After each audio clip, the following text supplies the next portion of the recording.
우리 모든 성도님들 서로 바라보시면서 인사합니다. 하나님의 치료의 광선을 받으세요. 하나님의 치료의 광선을 받으세요. 진실된 마음으로 축복하시기 바랍니다. 하나님의 치료의 광선은 반드시 있습니다.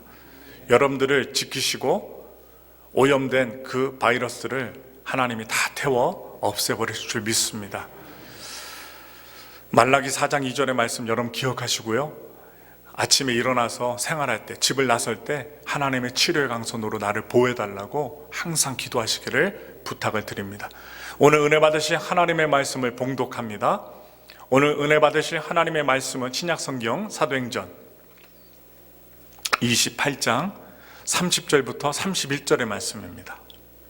신약성경 사도행전 28장 30절부터 31절까지의 말씀을 우리 다 같이 믿음과 소망과 사랑의 마음으로 합독하겠습니다.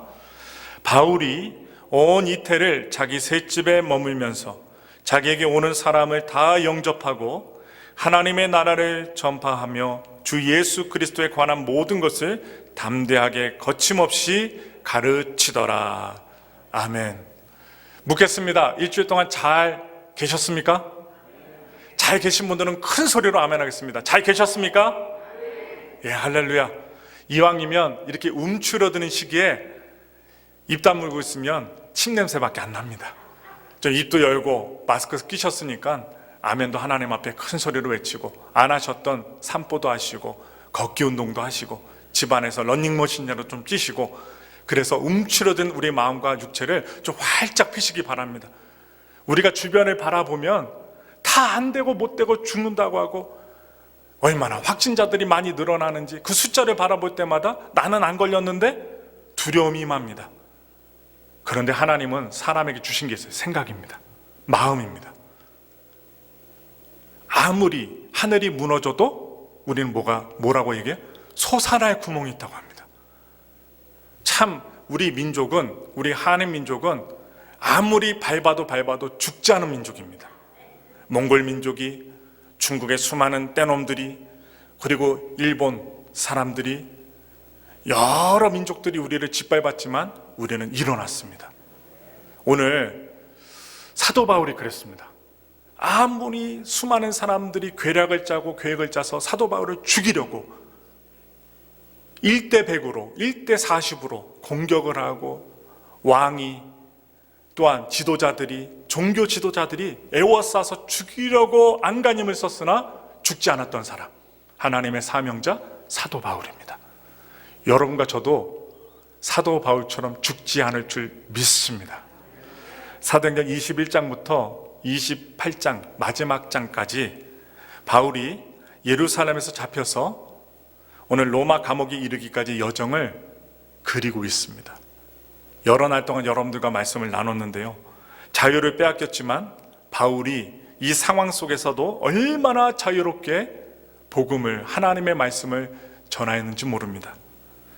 그 말씀을 전하는 모습을 오늘 우리가 살펴보게 되면서 4년이 넘는 사도 바울의 마지막 여정을 살펴보며 우리에게 주시는 하나님의 은혜를 나누고자 합니다. 그래서 설교의 제목이 무엇이냐? 바울의 마지막 여정입니다. 바울은요, 오늘 자신이 잡힐 것을 알고도 미리 알려주셨어요. 미리 알려주셨는데 예루살렘으로 가는 길을 포기하지 않았습니다. 두려워하지 않았습니다. 바울의 예루살렘으로 가는 여정에는 누가 동행을 하느냐? 이방 교회의 대표자들이 사도 바울과 함께 동행을 합니다. 사도행전 20장 4절의 말씀입니다. 아시아까지 함께 가는 자는 베레아 사람 브로의 아들 소바도와 데살로니가 사람 아리스다고와 세군도와 더베 사람 가이오와 빛 디모데와 아시아 사람 두기고와 드로비모라. 이들은요, 사도 바울이 이방 땅에 가서 복음을 전할 때 하나님의 말씀을 받아들이고 그 복음을 받아들이고 예수님을 믿게 된 사람들입니다. 바로 이방 세계에서 맺은 영적인 구원의 열매라고 볼 수 있습니다. 이들은요, 바울과 동행할 때 그냥 빈손으로 가지 않았어요. 그들의 손에는 이방 교회, 그들의 교회에서 거두었던 구제 헌금이 들려 있었습니다. 그것도 많이 들려 있었던 것 같습니다. 그것은 바로 어려운 시국에 있는 예루살렘 교회를 돕기 위한 것이었습니다.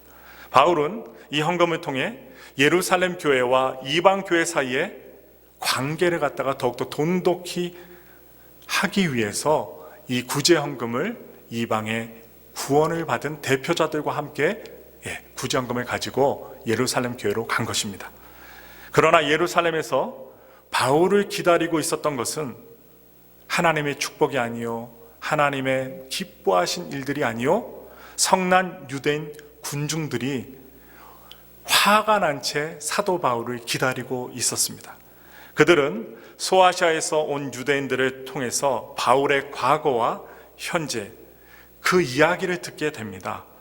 바울의 과거는 그가 이방 세계 각처에서 유대 백성과 율법과 성전을 비방하고 가르쳤던 자라는 것을 듣게 되었고, 바울의 현재는 그가 지금 이방 사람 헬라인을 데리고 예루살렘 성전에 들어가 바로 이스라엘 사람들, 바로 유대인들이 거룩하게 여기는 장소 예루살렘 성전을 더럽혔다는 이야기를 듣게 됩니다. 군중들 중에는요, 전에 에베소 사람 드로비모가 바울과 함께 예루살렘 성전에 있을 때에, 그 바로 시내에 있을 때, 예루살렘 시내에 있을 때에 보았던 사람이 있었습니다. 그래서 그들은요, 소아시아에서 온 유대인들의 말을 듣고 바울이 그 이방인을 데리고 성전에 들어간 줄로 착각을 합니다. 시내에 있었는데 예루살렘 성전에 있었다고 하는 거예요. 그래서 우리가 말을 잘해야 됩니다. 정확치 않으면 아무 소식이나 퍼뜨려서는 안 돼요. 바로 이런 일이 어디에서 일어났냐? 오늘날에도 일어나지만 사도 바울이 살았던 그 시대도 일어났어요. 사도 바울이 이방인과 함께 복음을 전하려고 시내에 있었는데 예루살렘 성전에 들어갔다고 와전이 되는 거예요.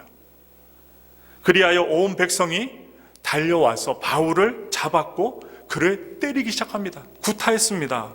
로마 천부장이 바울을 죽인다는 소리를 듣고 달려오지 않았으면 아마 사도 바울은 둘러싸인 군중들에게 아마 복음을 더 전하지도 못하고 로마에 가보지도 못하고 맞아 죽었을지도 모릅니다. 그래서 바울은 천부장이 보호해지고 이 천부장이, 로마의 천부장, 1000명의 군사를 다스리는 이 천부장의 지휘하에 있어서 사도 바울이 요청한 복음을 전하도록 허락합니다. 그래서 이 사도 바울은 자기를 때리고 성난 군중들을 향하여 간증을 하였어요. 그러나 화가 난 군중들은 그의 간증을 도중에 듣지 않고 중단을 시켜버립니다. 다음날 바울을 기다리고 있는 것은 성난 사내들인 공회원들과 그 수장인 대제사장 아나니아라는 사람이 기다리고 있었습니다. 사도 바울은 이전에 예수 믿는 자들을 잡아 감옥에 가두는 자였어요. 똑같은 자였습니다. 그렇게 예수 믿는 자들을 잡아다가 죽이는데 앞장섰던 자가 누굽니까? 사도 바울이었습니다. 그것도 대제사장을 통해 정식으로 그 권한을, 위임장을 받고 활동했던 그였습니다. 똑같은 사람이었죠. 그랬던 바울이 바로 다메섹 도상에서 부활하신 예수님을 만난 뒤 그리스도의 사도가 되었습니다. 예수님을 전하는 앞장서는 제자가 되었습니다. 공회와 대제사장의 입장에서 볼 때 사도 바울을 어떻게 보겠어요? 배신자로 볼 수밖에 없어요.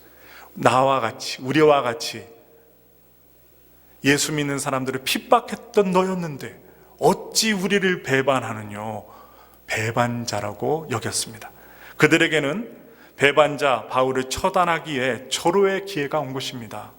공회가 소집되었고요, 바울은요 이 공적인 회의 앞에서 입을 열게 됩니다. 사도행전 23장 1절의 말씀입니다. 바울이 공회를 주목하여 이르되, 여러분 형제들아, 오늘까지 나는 범사의 양심을 따라 하나님을 섬겼노라 하거늘. 여기까지 이야기를 듣고 대제사장 아나니아가 갑자기 불끈해서 바울 곁에 있는 사람들에게 요청합니다. 어떤 요청을 하냐? 그 바울의 입을 치라. 이 당시에는 입도 때리는가 봐요. 그러니까 얼마나 미웠으면 옆에 있는 군사들에게 저 말하고 있는 바울의 입을 치라, 이 아나니아 대제사장이 요청합니다. 화가 많이 있었던 것 같아요. 얼마나 화가 많이 나면 저 입을 다물도록 입을 치라고 하겠습니까? 이에 바울이 대응합니다. 사도행전 23장 3절의 말씀입니다. 바울이 이르되 회칠한 담이여 하나님이 너를 치시리로다. 내가 나를 율법대로 심판한다고 앉아서 율법을 어기고 나를 치라 하느냐 하니. 여기서 바울의 모습을 볼 수 있어요. 바울은요, 기죽지 않았어요. 움츠러들지 않았어요. 그리고 담대하게 대응을 합니다. 옆에 있던 사람들이 이 사람은요, 대제사장이야, 함부로 얘기하지 마, 이 사람은 대제사장이야, 이렇게 얘기하니까 바울은 대제사장인 줄 몰라서 내가 이렇게 얘기했다고 합니다. 참 설명도 잘해요. 담대하게 얘기했는데 바울에게 이 사람은 대제사장이야, 가만히 있어 하면 가만히 있어야 되는데 가만히 있지 않고 난 대제사장인 줄 모르고 나는 대답했는데 뭐 어쩔 수 없지 뭐. 바울은요, 단수가 높았던 것 같습니다. 바울은 공회 회원들 중 일부는 사두개인들이었고 일부는 바리새인된 것을 알았습니다. 눈치가 빨랐어요. 이 사도 바울은 눈치가 빨라서 그렇게 알았는데, 여러분, 사두개인은요, 성경에 나오는 예수님의 부활, 사람이 죽고 다시 부활한다는 사상을 믿지 않는 사람들이 누구였느냐? 사두개인이었습니다. 그리고 바리새인들은요, 바로 부활을 믿는 이스라엘 사람들이었습니다. 그래서 바울은요, 의도적으로 부활에 대한 이야기를 꺼냅니다. 우리 다 같이 보겠습니다. 사도행전 23장 6절의 말씀입니다. 바울이 그중 일부는 사두개인이요 다른 일부는 바리새인인 줄 알고 공회에서 외쳐 이르되 여러분 형제들아, 나는 바리새인이요 또 바리새인의 아들이라. 죽은 자의 소망 곧 부활로 말미암아 내가 신문을 받노라. 바울이 이 말을 했을 때 공회의 재판이 어떻게 되었을까요? 여러분 상상해 보세요. 바울이 이 말을 딱 꺼냈을 때 공회 재판의 분위기가 어떻게 흘러갔을까요? 바리새인과 사두개인이 의견 차이가 있잖아요. 이 부활에 대해서 믿고 안 믿고 하잖아요. 그 의견 차이가 있기 때문에 서로 다투기 시작합니다. 재판장이 소란해졌습니다. 일부 바리새인들은 같은 부활을 믿는다는 조건하에 이 바울을 두둔합니다. 재판은 더 이상 진행되지 못하고 중단이 됐어요. 얼마나 큰 소리들이 왔다 갔다 고성이 오갔으면 재판이 중단되었을까요? 그날 밤 주님, 그 바울을 사랑하시는 주님이 바울에게 찾아오십니다. 사도행전 23장 11절의 말씀이에요. 그날 밤에 주께서 바울 곁에 서서 이르시되 담대하라, 내가 예루살렘에서 나의 일을 증언한 것 같이 로마에서도 증언하여야 하리라 하시니라. 바울은요, 밤에 주님의 메시지를 통해서 이 모든 일들이 하나님의 주권과 섭리와 계획 가운데 이루어지고 있음을 다시 확인하고 있습니다. 하나님이 말씀해 주시는 거예요. 넌 반드시 로마에 가서 복음을 증거할 것이다. 여기서 죽지 않는다. 그리고 여러 지도자들에게 너는 복음을 증거할 것이다. 얼마나 감사한 일이에요. 지쳐있고 힘든, 계속 싸우고 있는, 복음으로 힘쓰고 있는 바울에게 이 성령님께서 직접 찾아와 주셔서 앞길에 대해서 얘기를 주는 거예요. 여러분, 우리가 앞일에 대해서 알고 있다면 얼마나 평안해요. 평안하죠. 모르니까 불안한 거예요. 다음 날 유대인들이 당을 지으며 맹세합니다. 바울을 죽이기 전에는 먹지도 마시지도 않겠다는 사람들이 일어나요. 그래서 사도행전 23장 13절 말씀에 보시면 먹지도 않고 죽지도 않으면서, 여러분, 마시지도 않으면서 바울을 끝까지 죽이겠다고 하는 사람들이 몇 명이나 나서는 40명이나 나타납니다. 얼마나 무서워요. 한 명도 나를 죽이겠다 하면 무서운데 40명이 바울이 죽기까지 먹지도 마시지도 않겠다 딱 일어나요. 그렇게 두려움의 상황이 사도 바울에게 임합니다. 바울은 이 사실을 그의 생기를 통해 듣게 됩니다. 듣고 나서 자신에 대한 암살 계획이 있음을 알고 누구에게 알리느냐? 자신을 보호해주는 천부장에게 이야기합니다. 결국 바울은 로마 총독이 기거하고 있는 가이사라로 호송이 돼요. 헤롯 아킬라오라는 왕이 있는데요, 그 왕의 실정 이후에 AD 6세기부터 로마 제국은 직접 총독을 이스라엘로 파송해서 유다와 사마리아 지역을 다스렸다고 합니다. 그리하여 헤롯 대왕이 화려하게 건설했던 가이사라라는 도시가 있어요. 그 가이사라는 로마의 총독의 관저와 행정부서가 많이 지어졌고 그곳에서 사용되어졌다고 합니다. 우리가 잘 아는, 우리가 매번 예배 드릴 때마다 본디오 빌라도라고 하죠. 본디오 빌라도에게 고난을 받으시고, 이 본디오 빌라도는요 AD 26년부터 36년까지 제5대 총독으로 이스라엘 가이사라 관저에 온 사람입니다. 그리고 좀 이따 우리가 보겠지만 사도행전 후반부에 나오는 이 벨릭스 총독과 베스도 총독이 나와요. 그 총독들은 12대, 13대 총독으로 이스라엘로 부임합니다. 예루살렘에서 가이사라까지 바울을 호송하는 데는요 수많은 군사들이 이용돼요. 여러분 보시면 보병 200명, 기병 70명, 그리고 창병, 창을 던지는 사람들, 군사들이 200명이 이 사도 바울을 둘러 진치고 동원되어서 보호해서 가이사라로 옮겨갑니다. 바울이 로마 시민이었기 때문에 로마 총독부는 바울을 보호해야만 하는 책임이 있었어요. 그리고 바울은 어떻게 처리해야 하는가는 당시 로마 총독의 큰 숙제가 됩니다. 그러므로 바울은 결국 가이사라 헤롯 궁전의 한 처소에 안전하게 갇히게 돼요. 이게 하나님의 섭리예요. 오늘날 여러분들 미국 시민이면 어디 가서 붙잡히셨어요. 그러면 이 미국에서 군사를 보내요, 안 보내요? 보냅니다. 심지어 북한에 갈지라도 어떻게 해요? 우리 미국 시민권을 가진 사람은 어떻게 합니까? 북한에 가서 외교 사절단들이 그 사람 데리고 나옵니다. 똑같아요. 그 당시 로마 시민권을 가졌던 이 바울은요 로마의 보호를 받아야만 했어요. 이스라엘 사람들에 의해서 결코 죽지 않습니다. 왜냐? 로마 시민권이 있었기 때문에. 이것도 보니까 하나님께서 복음을 전하시기 위한, 그것도 이방 땅을 위해서 복음을 전하시기 위한 하나님의 엄청난 계획이었다는 사실을 우리는 뒤늦게 깨닫게 됩니다. 예루살렘에서 가이사라까지 정말 거리가 있는데 여러분 110km입니다. 엄청난 거리입니다. 바울이 가이사라로 호송된 지 5일 만에 대제사장 아나니아라는 사람은 변호사 더둘러를 고용해서 같이 함께 가이사라로 달려갑니다. 그리고 벨릭스 총독 앞에서 바울을 고소합니다. 대제사장이요 예루살렘에서 가이사라까지 110km나 말을 타고 마차를 타고 달려간 거예요. 왜 달려갔을까요? 바울을 죽이려고.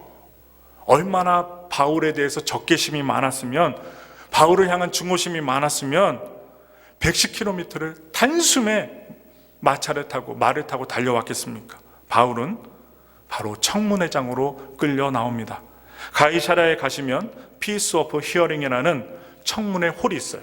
그 홀 안에서 법정 싸움이 벌어지는데 여기서 변호사 더둘로라는 사람이 기소를 합니다. 누구를? 사도 바울을 기소해요. 사도행전 24장 3절부터 4절의 말씀입니다. 벨리스 각하여 우리가 당신을 힘입어 태평을 누리고 또 이 민족이 당신의 성견으로 말미암아 여러 가지로 개선된 것을 우리가 어느 모양으로나 어느 곳에서나 크게 감사하나이다. 당신을 더 괴롭게 아니하려 하여 우리가 대강 여짜옵나니 관용하여 들으시기를 원하나이다. 여러분 이 말을 들으시면요 완전 아부의 말이라고 볼 수 있습니다. 아첨의 말이에요.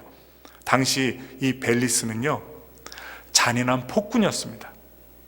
당시 유대 전역에서 일어나는 시위를 평화롭게 다스릴 수 있었지만 이 벨릭스라는 사람은 아주 잔인하게 폭력으로 다스렸던 사람입니다. 따라서 지금 변호사 대제사장 아나니아가 데리고 온 더둘로 변호사는 무슨 말 하는 거예요? 총독을 아주 기분 좋게 당신은 위대하십니다. 당신 때문에 이 나라가 잘 되고 있습니다. 이렇게 아첨하는 말로 그 마음을 기분 좋게 해서 재판을 자신에게 유리하게, 아나니아에게, 대제사장에게 유리하게 진행하기 위해서 아첨을 하였던 것입니다. 더둘로는 바울을 어떻게 말을 하냐? 전염병 같은 자, 천하에 흩어진 유대인들을 다 소욕해 하는 자, 나사렛 이단의 우두머리라고 별명을 불렀습니다. 그리고 고발을 했어요. 이어 진행된 바울의 변론 과정에서 벨릭스 총독은요, 바울이 유대 민족을 구제할 적지 않은 양의 헌금을 갖고 있다는 걸 알게 됩니다. 여러분, 돈을 좋아하는 사람은요, 돈을 갖고 있는 사람이 보입니다. 도둑놈들은요, 아주 도둑놈처럼 돈 많은 사람을 기가 막히게 찾습니다. 마찬가지예요. 이 벨릭스 총독은 폭군이었고요, 돈을 좋아했던 사람이에요. 근데 아까 제가 말씀드렸죠, 예루살렘 교회를 갈 때 이방 지도자들과 함께 갈 때 무엇을 갖고 있었어요? 구제 헌금을 갖고 있었어요. 그 돈이 많은 것을 누가 이야기를 듣습니까? 이 벨릭스 총독이 돈을 좋아하는 총독이었는데 기가 막히게 이 사도 바울이 돈이 많다는 것을 정확하게 찾아냅니다. 그래서 많은 양의 헌금을 가지고 온 것을 알게 되었고, 바울의 증언은 더들러의 고발보다 더 훨씬 사실이 정확한 이야기였는데, 그러나 이 벨릭스는 재판을 연기합니다. 미뤄요. 그리고 이 벨릭스는 바울에게서 돈을 뜯어낼 것을 바라면서 개인적으로 바울을 불러서 그의 이야기를 듣게 됩니다.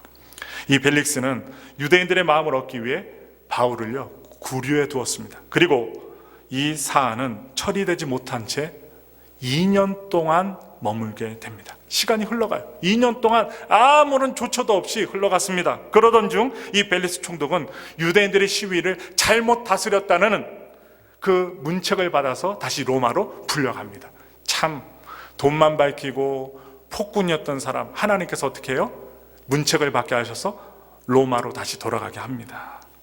그리고 AD 59년 베스도라는 사람이 다시 총독으로 부임합니다. 부임한 지 3일 뒤 이 베스도라는 총독은 인사차 예루살렘으로 올라갔어요. 왜냐하면 새로 부임을 하게 되면서 인사를 하기 위한 거예요. 누구와 인사합니까? 유대 지도자들과 원만한 관계를 맺기 위해서 예루살렘으로 올라간 것입니다. 자기 혼자서 이 모든 이스라엘을 감당할 수 없어요. 예루살렘에 있는 유대 지도자들과 인사도 하고, 그리고 이야기도 나누고, 정세가 어떤지 나누어서 그들의 도움도 받고 자기가 도움을 주면서 총독 자리를 유지해야 됐기 때문에 올라가서 인사한 것입니다. 이때 대제사장과 유대인들 중에 높은 사람들이 바울을 다시 고소합니다. 이제 새로운 총독이 왔으니까 바울에 대해서 모를 거 아니에요. 예루살렘에서 서로 인사하면서 무슨 이야기를 꺼내요? 증오했던, 미워했던 사도 바울의 얘기를 꺼내는 것입니다. 다시 고소했어요. 2년이 흘렀건만 바울에 대한 증오심, 적개심이 아직도 줄어들지 않았어요. 계속 죽이겠다는 마음입니다. 그들은 바울을 가이사랴가 아닌 예루살렘에서 재판하도록 베스도에게 요청을 합니다. 예루살렘에서 재판을 드릴 수 있도록 가이사랴에서 바울을 보내주십시오. 그것은요, 그들이 길에서 매복하여서 사도 바울을 죽일 계획이 있었기 때문에 베스도에게 예루살렘으로 호송해달라고 요청한 것입니다. 베스도 총독은 유대인들의 마음을 얻어야 했습니다. 그래야지 자기도 로마에 가서 인정을 받을 거 아닙니까? 그래서 그는 가이사랴로 다시 돌아와 바울을 다시 재판의 자리, 아까 제가 말씀드렸던 청문회 홀 있죠? Peace of Hearing Hall, 이 청문회 홀에 다시 사도 바울을 불러냅니다. 그리고 바울에게 예루살렘에 올라가 신문을 받겠느냐고 묻습니다. 왜 함부로 못해요? 로마 시민이기 때문에 의사를 물어봐야 되는 거예요. 그리고 바울에게 예루살렘에 올라가 신문을 받겠냐고 묻는데 사도 바울은 기도하는 사람이에요. 자기를 죽일 것을 알아요, 몰라요? 압니다. 알기 때문에 바울은요, 일시에 거절합니다. 그리고 자신은 이제 로마 황제인 가이사에게, 황제에게 상소하겠다고 선포합니다. 황제에게 하겠다. 왜냐? 당시 로마 시민은요, 부당한 판결에서 보호받기 위해서 황제 가이사에게 직접 상소할 수 있는 시민권자이기 때문입니다. 바로 로마 시민권자는 직접 상소할 수 있는, 요청할 수 있는 사람들이라는 거예요. 얼마나 감사해요. 이것을 사도 바울은 복음을 위해서 활용하는 것입니다. 그러나 벨릭스 총독은 바울의 제목을 정하지 못하고 재판을 결론내지 못하고 그를 로마에 보낼 수 없는 일이었어요. 그래서 그는 마침 부임 인사차 자신을 방문한 왕이 있었습니다. 갈릴리 분봉왕 아그리빠 왕에게 이 사건에 대해서 의뢰합니다. 자신 혼자 하기 힘드니까 그 분봉왕이었던 아그리파 왕에게 함께 이 재판을 한번 상의해 보자고 얘기하게 되는데, 그리하여 바울은 또다시 재판의 자리에 또 불려와요. 어딥니까? Peace of Hearing Hall, 청문회 홀로 다시 불려 나옵니다. 그리고 아그리파 왕 앞에서 변명할 기회를 갖습니다. 이게 무엇입니까? 복음을 증거하는 것입니다. 총독들에게 복음을 전하고 그 주변 지도자들에게 복음을 전할 뿐만 아니라 분봉왕이었던 아그리파 왕에게조차 이 사도 바울은 눈 하나 깜짝하지 않고 두려움 갖지 않고 복음을 전하게 되었습니다. 그래서 바울은 자신이 어떻게 예수님을 만나 변화됐는지, 그리고 자신이 받은 사명이 무엇인지 왕 앞에서 간증합니다. 우리 다 같이 사도행전 26장 16절부터 18절의 말씀 읽겠습니다. 일어나 너의 발로 서라. 내가 내게 나타난 것은 곧 내가 나를 본 일과 장차 내가 내게 나타날 일에 너로 종과 증인을 삼으려 함이니, 이스라엘과 이방인들에게서 내가 너를 구원하여 그들에게 보내어 그 눈을 뜨게 하여 어둠에서 빛으로, 사탄의 권세에서 하나님께로 돌아오게 하고, 죄사함과 나를 믿어 거룩하게 된 무리 가운데서 기업을 얻게 하리라 하더이다. 주님께서 주신 사명의 말씀에 예수님의 부활을 경험한 이 바울은 증인으로서의 사명을 갖고 어둠 가운데 있는 사람들을 빛으로 인도하는 사명을 행하고 있는 것입니다. 그래서 이방인들의 눈을 뜨게 하고 어둠에서 빛으로 인도하는 그 사명을 누가 받았어요? 사도 바울이 받았습니다. 또한 사탄의 권세 아래 살아가는 자들을 하나님께로 돌아오게 하는 일을 누가 감당하느냐?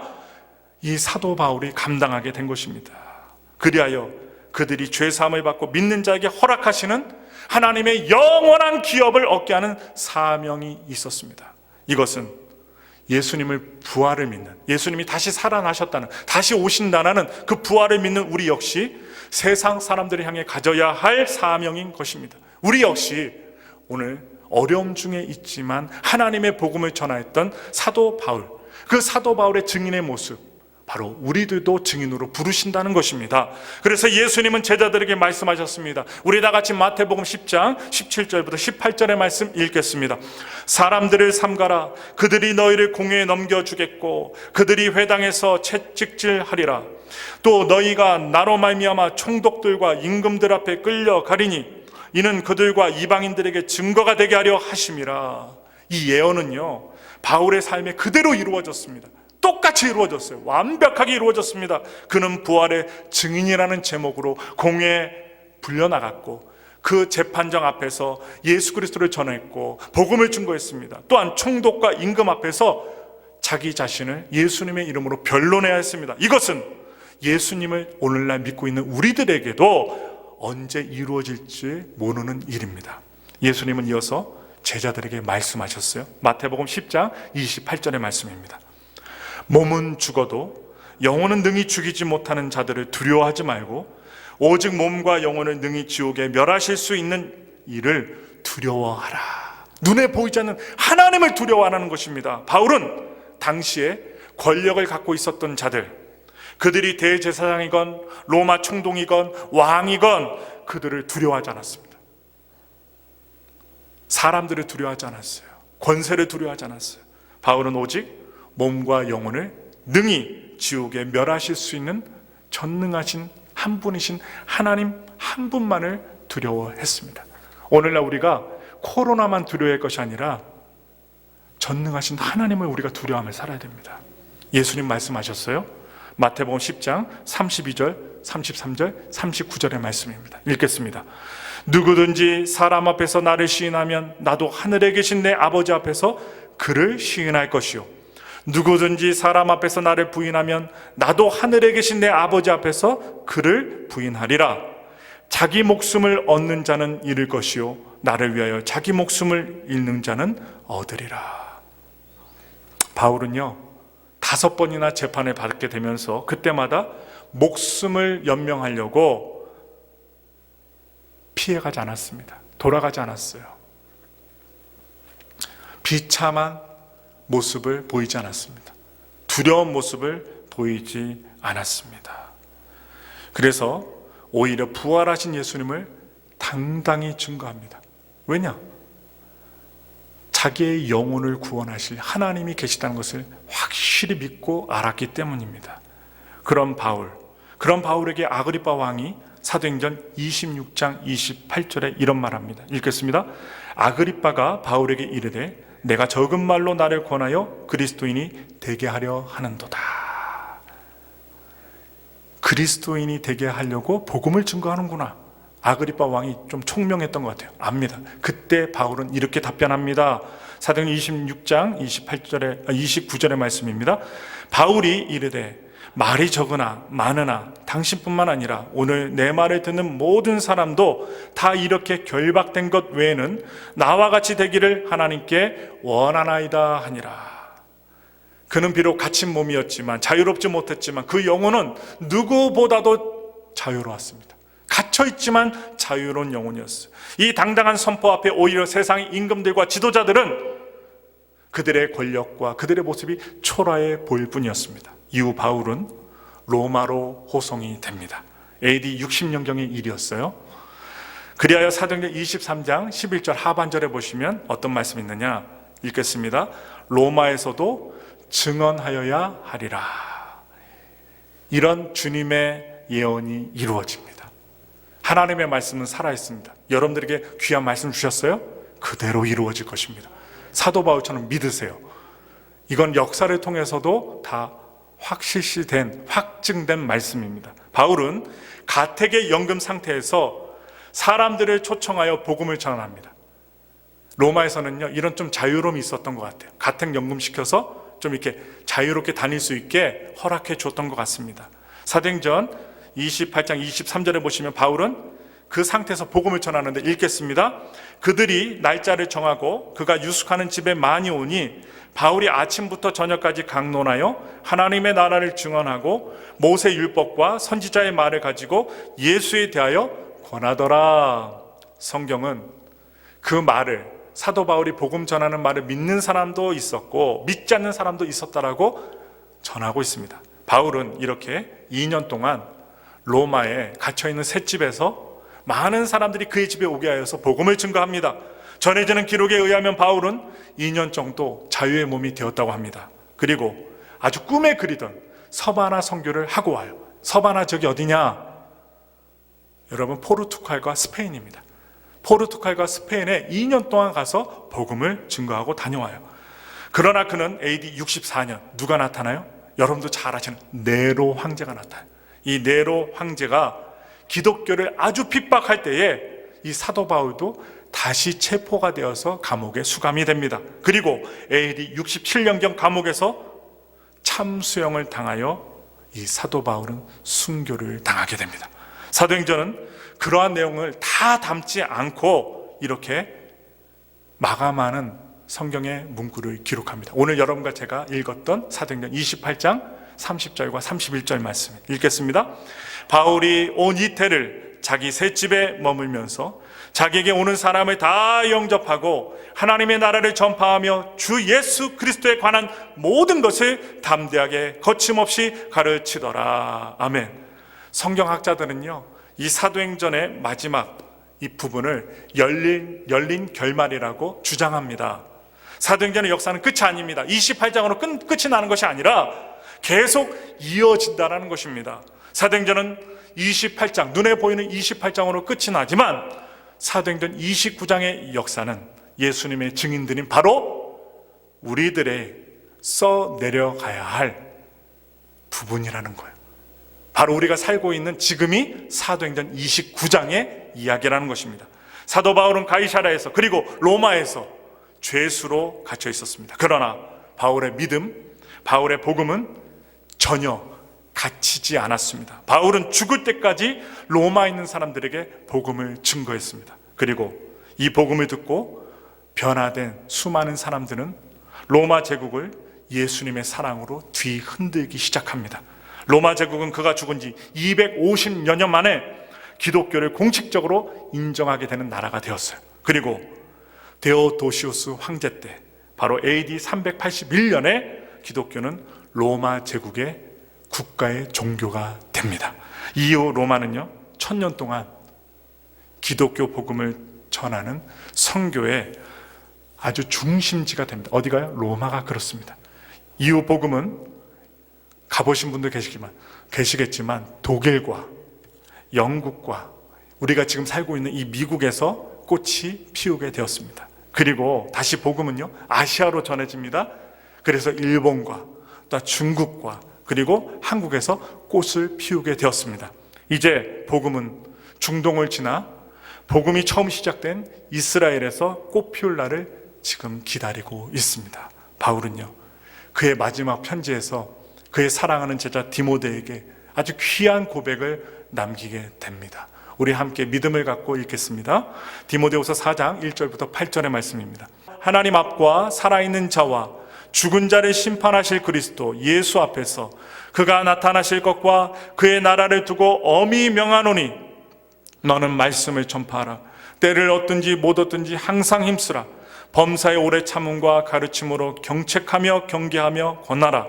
때가 이르느니 사람이 바른 교훈을 받지 아니하며 귀가 가리워서 자기의 사욕을 따를 스승을 많이 두고 또 그 귀를 진리에서 돌이켜 허탄한 이야기를 따르리라. 그러나 너는 모든 일에 신중하여 고난을 받으며 전도자의 일을 하며 내 직무를 다하라. 전제와 같이 내가 벌써 부어지고 나의 떠날 시각이 가까웠도다. 나는 선한 싸움을 싸우고 나의 달려갈 길을 마치고 믿음을 지켰으니 이제 후로는 나를 위하여 의의 면류관이 예비되었으므로 주 곧 의로우신 재판장이 그날에 내게 주실 것이며 내게만 아니라 주의 나타나심을 사모하는 모든 자에게 도니라. 아멘. 세상이 더욱 진리 가운데서 돌이키고 허탄한 이야기를 따르는 시대를 우리가 살아가고 있습니다. 예수님의 복음을 전하면 인상 찡그립니다. 욕하는 사람도 있고 폭력을 쓰는 사람도 있습니다. 바로 이런 시대예요. 이 시대는 자신들의 귀를 즐겁게 하는 메시지를 따르고 자기의 사욕을 따를 스승을 많이 두는 시대입니다. 여러분, 유튜브를 통해서 여러 사람들의 이야기와 말들을 듣잖아요. 똑같습니다. 말씀에서 주신 대로 오늘날 자기의 사욕을 따라 다 골라서 듣는 시대이고 자기의 스승을 두는 시대입니다. 시대가 그럴수록 복음은 세상에 거친 메시지가 될 수밖에 없습니다. 듣기 싫어하는 메시지가 될 수밖에 없어요. 그럴수록 복음의 증인들은 고난을 받으며 고독한 경주를 할 수밖에 없다는 것. 안 그래도 코로나 때문에 고독한데 예수 믿는다는 것 때문에 고독해질 수 있다는 것입니다. 바울은 자신이 달려갈 길을 마치고 믿음을 지켰다라고 고백합니다. 여러분과 제가 이 바울처럼 믿음을 끝까지 지킬 수 있는 하나님의 신실한 백성들이 되기 원합니다. 하나님의 사명을 완수하는 자, 가다가 도중에 지나가고 어그러지고 엉뚱한 길로 가는 사람이 아니라 주님께서 기다리시는 그 표대를 향하여, 그 천국을 향하여 온전히 달려갈 수 있는, 두려움 없이 진리를 말할 수 있고 진리를 믿고 살아갈 수 있는 저와 여러분들이 되기를 원합니다. 우리 역시 바울처럼 두려워하면 안 됩니다. 담대하십시오. 그리하여 주님이 다시 오실 그때까지 아직 결론이 나지 않은 바울의 마지막 여정이 우리에게 이어지는 사도행전의 새 역사를 써내려가는 사도행전 29장의 역사적 주인공들이 되시기를 예수님의 이름으로 축원합니다. 우리 끝까지 승리합시다. 기도하겠습니다.